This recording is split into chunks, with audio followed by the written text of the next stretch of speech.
రాజేంద్ర, నా యొక్క పేరైన మల్లికార్జునుడు అంటారు కదా. నీ పేరు మల్లికార్జునుడు అవును కదా. మీ తల్లి నీలమ్మ, మీ తండ్రి అవును కదా. ఏ పట్టణం మీది? ఏ పట్టణము నీది?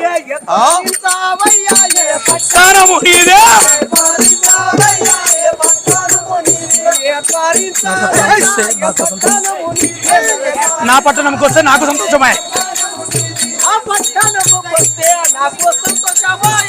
పట్టణముకి వస్తే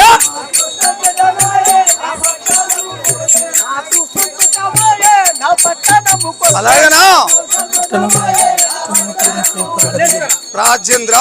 నేను నా పట్టణానికి వచ్చినావు కాబట్టి నాకు చాలా సంతోషమైతుంది కాబట్టి పట్టణం పేరైతే నేను నిన్ను అడుగుతున్నాను కదా రాజేంద్ర. నీ పట్టణముకు వచ్చినందుకు చూసిన నీకు చాలా సంతోషం అనిపిస్తున్నా రాజేంద్ర. ఎన్నలేను